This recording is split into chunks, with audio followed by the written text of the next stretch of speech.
to another episode of MPJ New Rock Album Review Show. I'm Nigel, and we have a lot on, and we have Paul.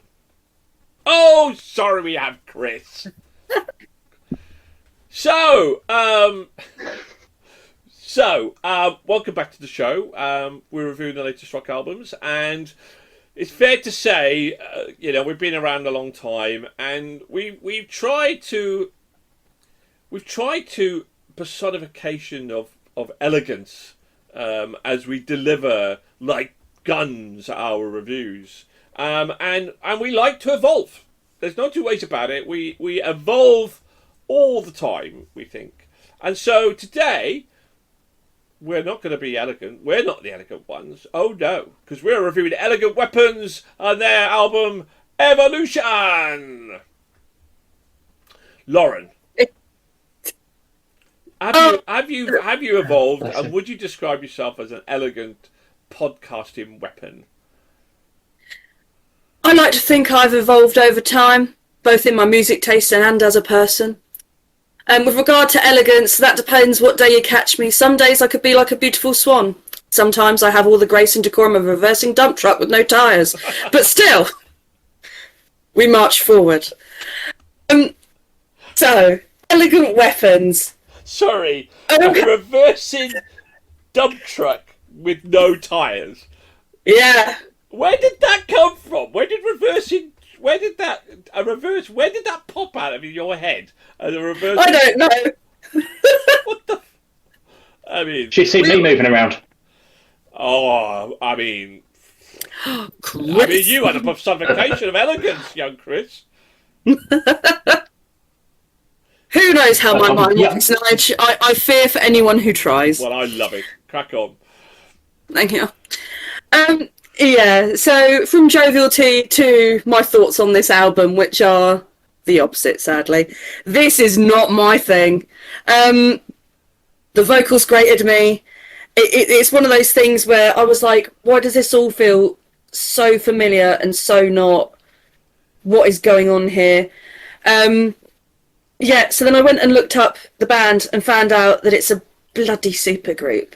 And so it's one of those things where it fell into the trap that a lot of supergroups do for me, where either it comes together and the mesh of all these different individuals creates something truly iconic and beautiful, or they all bring their own individual things, it all comes together, and as a result, nothing unique comes out of it, and it's just what it is. Because it just gives that sense of this person's from this band and how this band sounds, and this person's from this place and how this thing sounds, and it just sort of clashes, and you just end up with the waters totally muddied, and there's no clear vision in it. And for me, it didn't do that. So after a few listens, I was like, no, keep trying, Coombs, keep trying, you can do this. And I got to the point where after multiple listens of trying, I just kept skipping stuff, going, no. I'm going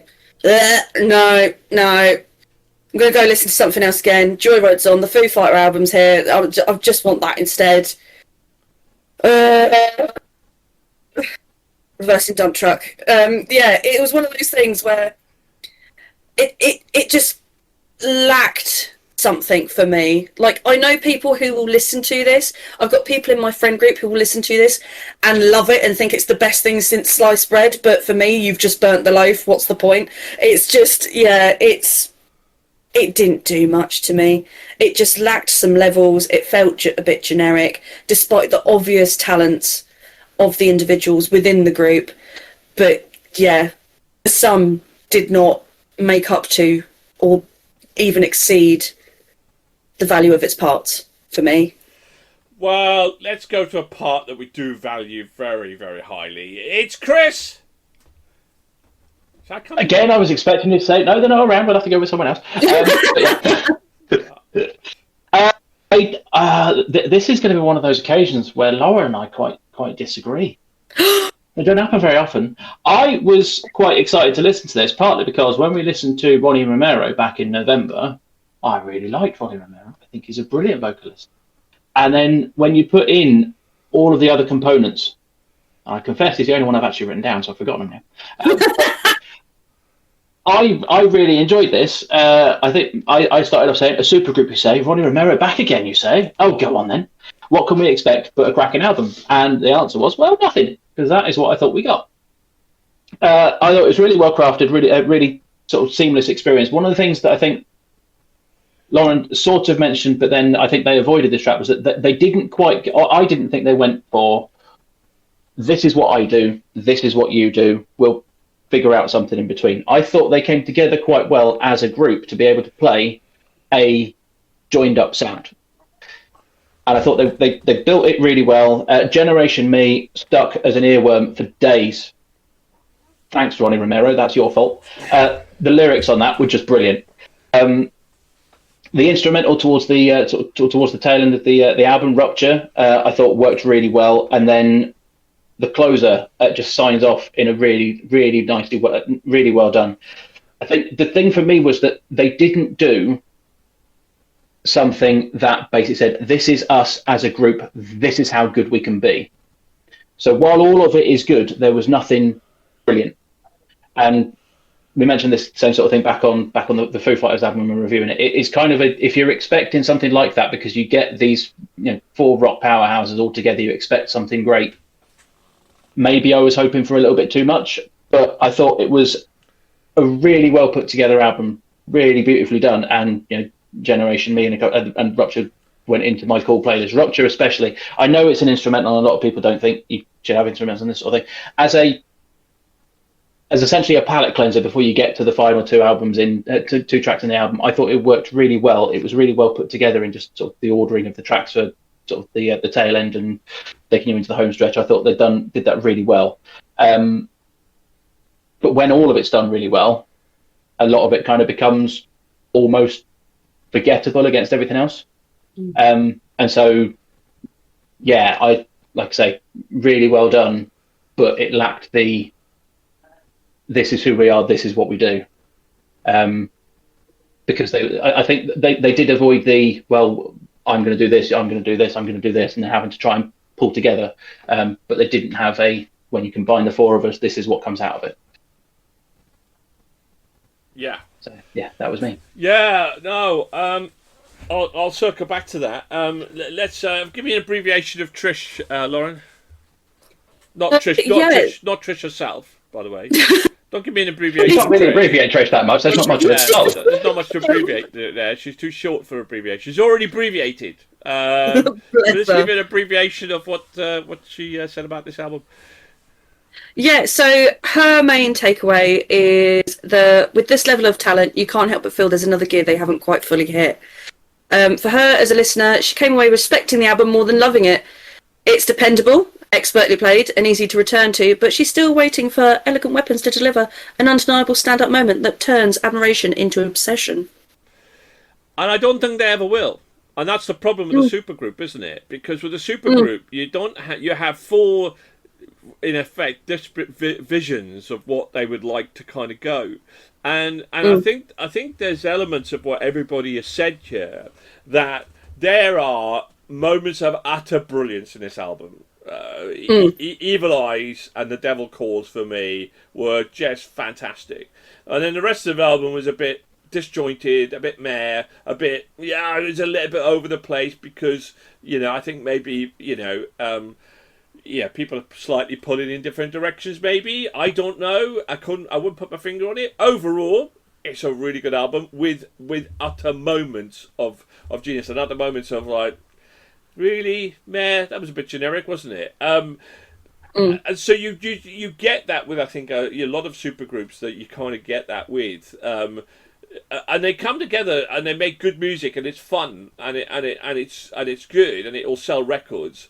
But it's not like, you look at Foo Fighters, this is our identity, this is our sound, this is the direction we go in. And yeah, maybe they'll go off in different directions sometimes, but they do it together as a group. And I think that whereas you're bringing in different components of a particular genre and trying to match them together, and it's difficult. We did review Horns of a Halo, which is their previous album, and that like got a 3.7. So again, kind of pretty solid stuff, really. But let's find out then.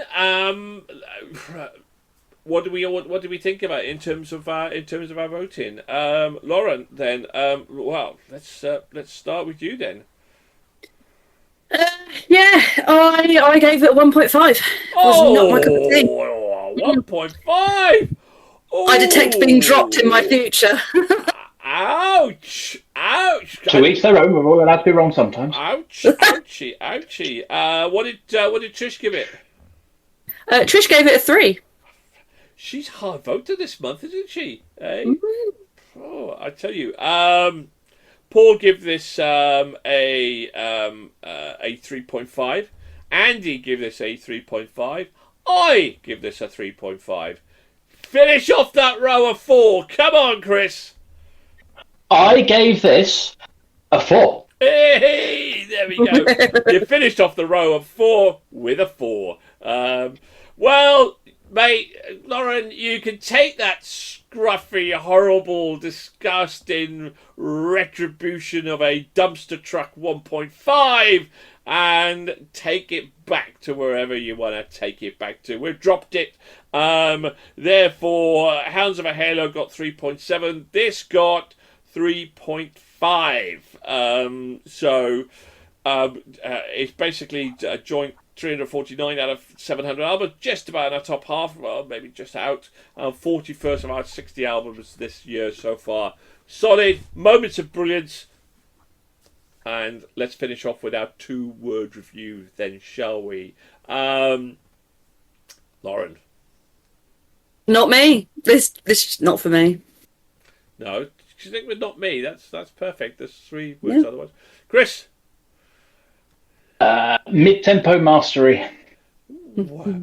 I'm also going for a double M. Same. I'm going to call it mishmash. There we go. Right. Okay. What do you guys out there think? Our wonderful audience. Hit the like and subscribe button. Leave a comment. Leave a like, please. Whatever.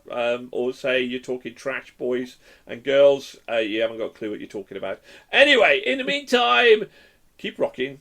Keep safe.